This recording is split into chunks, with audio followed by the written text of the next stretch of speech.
Hi, friends. Thanks for joining us. Do us a huge favor. Smash that subscribe button. It helps the channel grow. It helps us get the word out. Benny, where can they find us on social media? Yeah, you can find us at Ray Benny Sports. We're on Twitter, Facebook, Instagram, TikTok. Check us out also on Reddit and Discord. And don't forget, leave us a rating on your favorite podcast provider. And shout out to our show sponsor, Fahrenheit Airbrushing. Stand out on the ice, pavement, field, or in the stands with a custom airbrushed helmet, goalie mask, or any type of project. A local Manitoba business with affordable solutions. Check out Fahrenheit Airbrushing on Facebook or call them at 204 891 7431. Oh, yeah. And don't forget to tell them the Ray Benny sent you. Ooh, someone got Fell asleep there. lost in the netherworld. There's a Wow. bit of silence, and then he's like, "Oh yeah, use one word to describe the Bombers' 2026 season so far." I'll go first. Head scratcher. This whole season for me has been one continuous head scratcher. From the underperforming O line to the poor secondary to questionable coaching decisions, settling for field goals, not going for touchdowns. When you're deep in enemy territory, shying away from using Brady Oliveira, even when the engine starts warming up, watching Drew Brown not get any kind of rhythm going when it's just a head scratcher, even against bad teams. I just this whole season so far is a head scratcher. Yeah, that's a good point. And there was a point in that game when Zach Claros, the last game against Ottawa, where Claros went out. And obviously Drew Brown came in, and the majority of the ball went to Brady Oliveira, and Yeah. he marched him down the field. And then Zach Claros came back in, and what did they do? They threw it twice, Right. and you're sitting there going, why? What are you doing? And it took till later in that game for Tommy Condell to figure out, hey, Brady's on fire. He's feeling it He you feed him. know, feed him the ball. And that's how they ended up winning the game. So yeah, I agree with you on that head scratcher.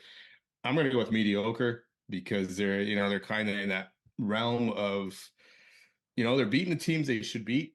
And now the tough stretch is coming out. But even that, at that point, you're still 5-4 in those games. And that BC loss still lingers when you lost to a third string quarterback and you gave up over 300 yards of rushing.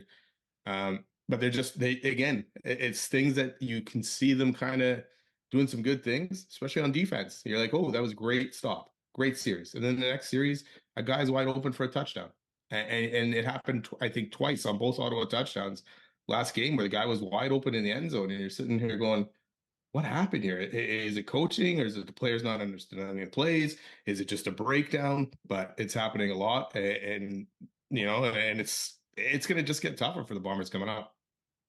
It's a combination of everything. Yeah. Honest, And will they be able to figure it out? Because they came off their bye week and you thought, okay, maybe they figured stuff out. They had, and you're lucky you played Ottawa coming out of it, but now you're going up against the Elks, who are having a pretty good season. on a scale of 1 to 10, how much do you believe that Michael Shea can turn this team around? Yeah, this team as is, and in this season, I'm only at a 5. I mean, obviously, I love Michael Shea. He's done a lot for the Bombers. I'm not saying he needs to go or anything like that, but they don't have. I don't know if they don't have the pieces or they just don't have the right coaching in place. And they didn't make a change on their bye week. We saw that, and they went back into Ottawa or up against Ottawa, and the same mistakes were happening on offense, on defense, on special teams as well, giving up big returns to Pimpleton late in that second half. So yeah, I don't know. Is O'Shea's message done with the players? Are they not listening anymore? Are they tuning them out? Too many mistakes, penalties at the wrong time. What was the one drive I think for Ottawa? They kept getting penalties, the roughing a passer penalty, all that to keep the drive kind of going. And I know some bad roughing, but most of it was good calls. So yeah, I don't know what's happening, but I don't think this season as a whole will be turned around. Five. Right in the middle. I'm going to go 7. But I'm going to be frank, and this is probably me being an overbeliever and believing solely on what O'Shea has done in the past.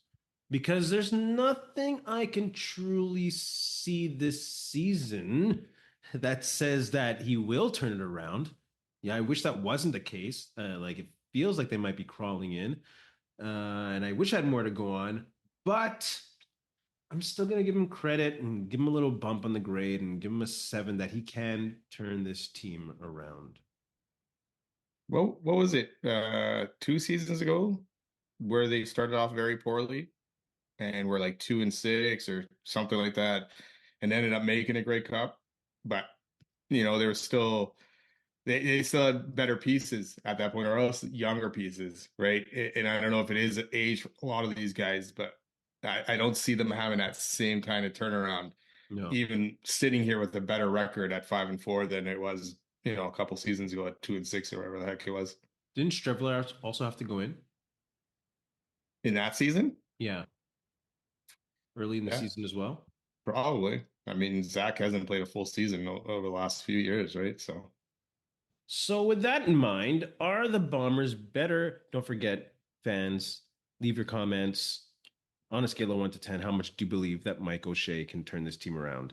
And don't forget to smash that subscribe button. Are the Bombers better or worse than their record? I'm going to say they are better than what their record shows. And I think this comes down to some new players, new staff, not the best play, obviously. I'm not going to say they played well. And also the Caleros injury.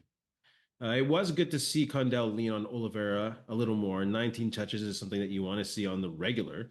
Like 10 out of Oliveira's 19 touches led to a first down or a touchdown. More than half of his touches led to a first down or touchdown. So I hope Condell notices that and continues to use the team's highest paid offensive weapon, QB aside. Like, yeah.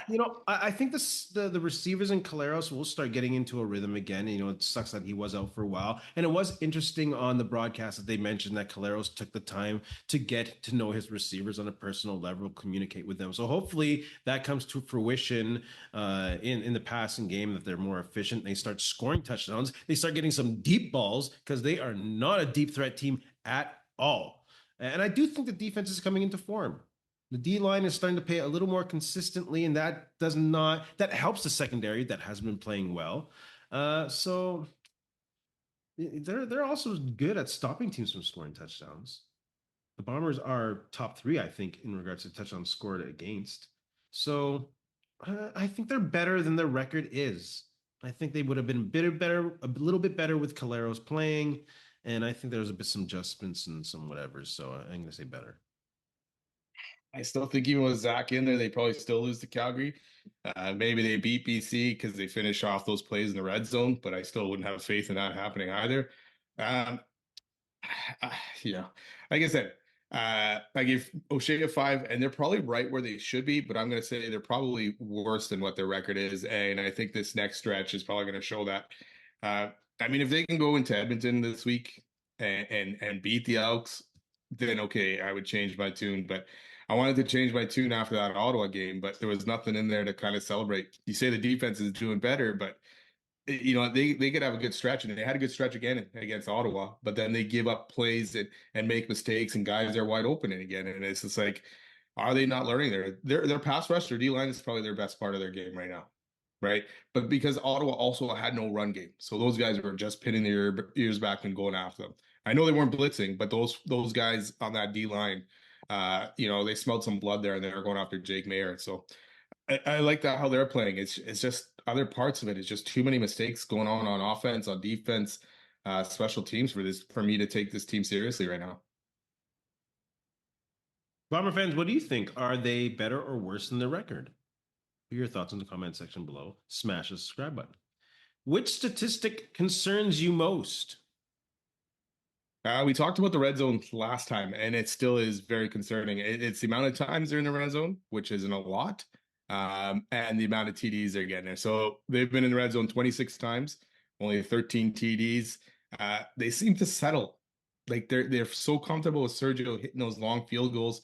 What was it again in that game where they started, I think, almost in Ottawa territory, took 2 plays, and all of a sudden they're kicking a field goal. And I think it was a good return by Vavel.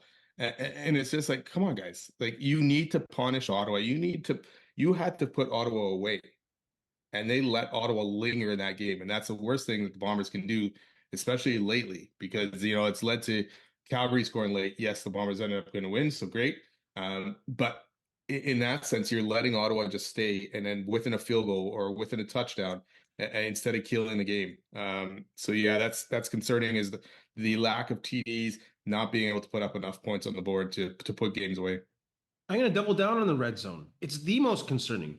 Second least red zone opportunities, only ahead of Hamilton. They Yeah. only convert 50%, only better than Ottawa. The passing game decreases significantly at a completion rate of 57% in the red zone. Again, only better than Ottawa. Which statistic Ottawa is actually most has Ottawa even has a bunch more opportunities at red zone than Winnipeg. Ottawa's offense isn't terrible, right? It's the defense for Ottawa that kills them for the most part. which statistic is the most encouraging? I'm going to go the boring way and say that they are still good at not getting penalized. Yeah. Because if they were getting penalties, they would be awful.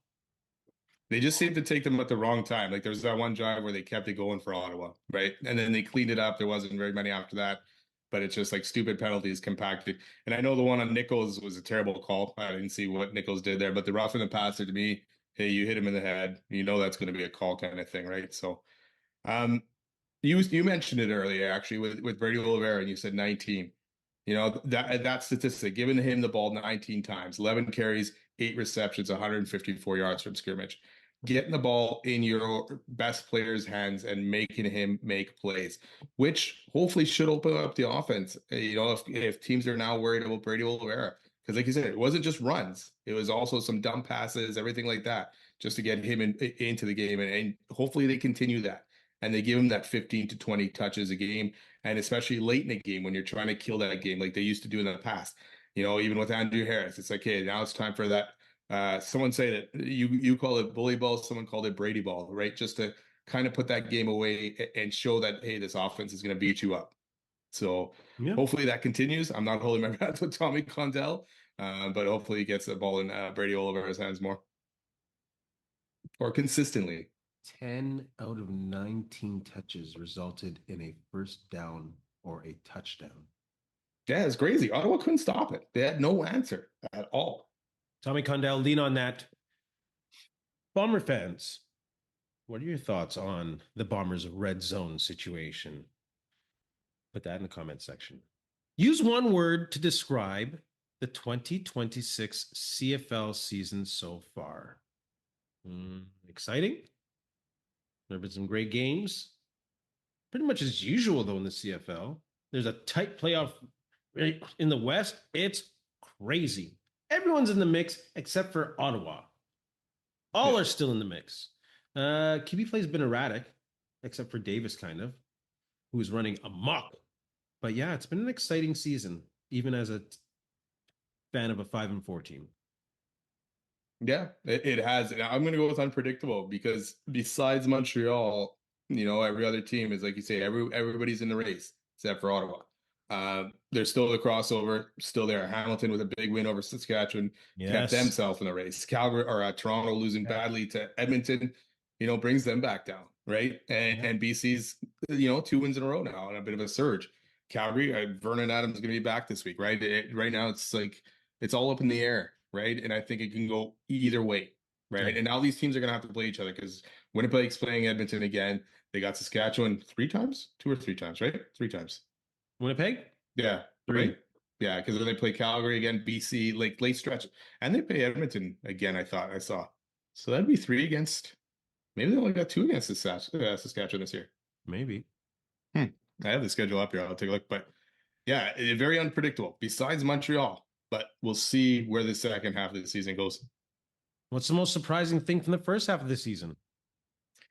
To me, how bad, and I don't want to keep ripping on them, but how bad Ottawa actually is. Right? I did not,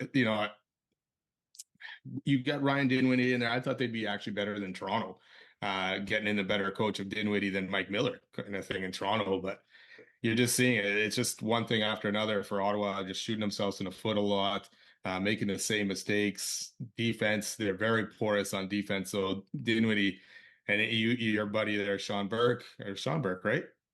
Right? Yeah, he's Burke. horrible. Anyways, is his first name Sean? I think so. Getting confused with the goalie Sean Burke, but yeah, they got a lot of work to do and to fix it up. And you know what? If it was next year with that playoff race, other team would be good. They'd already have clinched basically a playoff spot. Ottawa Right? sucks. Ottawa sucks. But at the same time, no. Because what?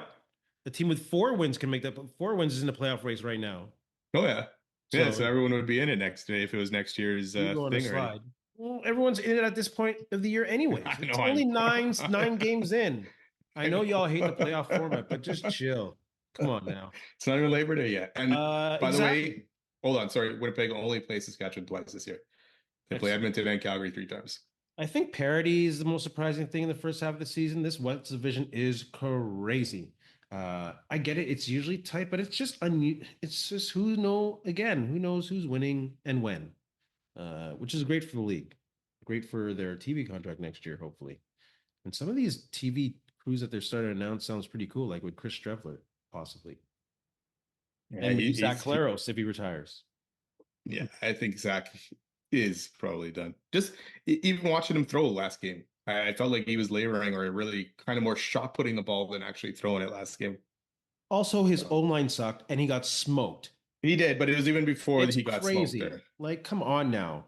I Give mean, the you guy don't. some time. Give the old guy some time. And if you can't give him time, run the ball. It's ridiculous. Who would be calling pass protection in those things? It's got to be Clarles or it's got to be the center, someone. Because on that play, no one picked that guy up. And Brady was blocking someone else, so it's like everyone was accounted for in a way. So I don't know how you let a guy go like that. Which team's record is the biggest lie? I'm going to go BC Lions. I think they are better than their record shows. Rourke started slow, but now he's kind of getting back into the groove. Uh, and then he got injured. Not just starting slow, but then he got injured. They're finding a solid running game with this Horvath guy. Their defense is there. They're near the top of the league. Like, they don't let folks score touchdowns either. They don't let folks get first downs. They don't let folks start with good field position. And if they start winning the turnover battle, they are going to be a really tough team in the West. They're probably going to be the team that everyone expected to see at the beginning of the year. So I'm going to say BC is better than the record, or they're the biggest lie. Their record's the biggest lie. Yeah, I actually agree with you. I got them written down as well. BC at 4-5, and it wasn't the cleanest game against Calgary. And who knows, with VA getting hurt, what would have happened in that game? Because Calgary had a chance late in that game as well. But like you say, they're not. No, they don't necessarily need to rely on Rourke winning the game for them, especially with the way Horvath is running. You still got Butler there to come in every other play. So yeah, their offense is definitely going to get better and better. Keon Hatcher had a wicked game too last week. So yeah, I can see them just getting better and better now their work gets back into a rhythm. And like you say, that defense, Calgary did move the ball on them, but that defense shut it down when they needed to. And I know it was the backup QB, but they had a big interception late in that game to seal that as well. So it'll be interesting run. Like Saskatchewan's 6-3, Bombers are 5-4. They're only a game behind Saskatchewan for second place right now. Yeah. And you got 2 big games coming up with them. So if they can even split against Montreal and Edmonton, you're going into those games with a chance to possibly pop into second. But yeah, it's going to be a tight race these last 9 games of the season for each team. If the playoffs started today, which team would you least like to face? Well, I'm going to stick just to the West because I could cross over, but I'm going to stick to the West teams, and I'm going to go with the Elks. I know they were a bit up and down over the last couple of weeks of the season, or last couple, yeah. But a huge win against Toronto. They battled Saskatchewan well, splitting a series with them. And I think Fajardo is kind of getting more in rhythm with his wide receivers. Austin Mack was obviously a huge pickup for Edmonton. Rankin's kind of fallen down a bit, not off that crazy stats that he was started off with, but I don't think I'd want to face them. And hopefully I'm wrong, and this week the Bombers can knock them off. But right now Edmonton's looking a little bit scary. I'm going to go with Montreal. There's just too much. I agree there too. Jason Moss. No one gives that guy, I don't think, enough credit, or maybe I just not hearing people give him enough credit. But he's having a great season. I'm gonna go just Montreal. Edmonton's good too. What's Cody Fajardo's record in the playoffs? Not the greatest, but I mean, he did win a Grey Cup recently. I said he won a Grey Cup recently. Did he not? Yeah, I know. Against, never mind. Yeah. So, yeah, it's not bad, I guess. Not bad. What? Cody Fajardo's record. No, he got a cup. Yeah.